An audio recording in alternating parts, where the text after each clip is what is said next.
Kaip lietuvių kalbos mokymasi padaryti patrauklų ir įdomų? Ugdymo plėtotės centras kuria interneto svetainę skirtą 5–6 klasių mokiniams mokytis kitaip. Kai kurios Lietuvos mokyklos jau bando naujai sukurtus mokymosi objektus. Mokytojai girdi, kaip per pertraukas vaikai dalijasi įspūdžiais, kaip sekasi leisti laikraščius, rengti knygų pristatymus, kurti minčių žemėlapius. Stebėjau, kad moksleiviai labai smagiai leidžia tą laiką mokydamiesi, nes tai yra malonumas. Šioje svetainėje mokymuisi skirti animaciniai filmai, žaidimai, įgarsinti diktantai. Čia išbandyti testus yra drąsu, nes visada gali pasitaisyti. Užduotis atlikus teisingai, vaiką pradžiugina linksmi personažai. Vaikai labai geranoriškai, vos tik parodžius tos svetainės adresą, namuose puolė išbandyti ir kurti. Ir jie kartais nepajunta, kad žaisdami jie mokosi. Naują mokymosi priemonę palankiai vertina ir tėvai, nes jų vaikai naudingai leidžia laiką prie kompiuterio.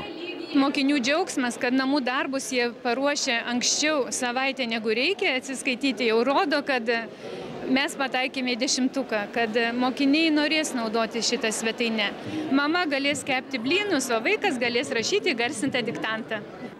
Pagal mėgiamus lietuvių ir užsienio literatūros kūrinius vaikai galės kurti komiksus, parinkę skirtingą aplinką ir personažus, savai perpasakoti istoriją, o ją atsispausinus suklijuoti savą knygelę. Smagu, kad vaikai atbėga ir jeigu yra tokie mokymo objektai, kuriuo aš dar neparodžiau, jie klausia mokytoją, o kada mes kursime komiksą, kada mes kursime istoriją, tai turbūt gražiausia yra. Be to, vykdant projektą bus suskaitmeninta daugiau nei 60 bendrosiuose programuose numatytų literatūros kūrinių.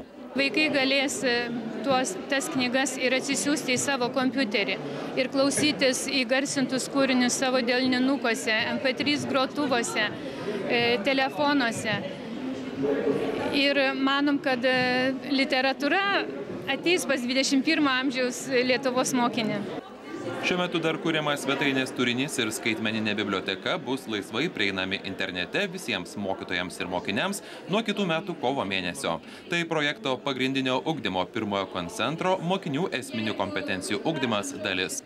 Projektas finansuojamas iš Europos socialinio fondo ir Lietuvos Respublikos biudžeto lėšų.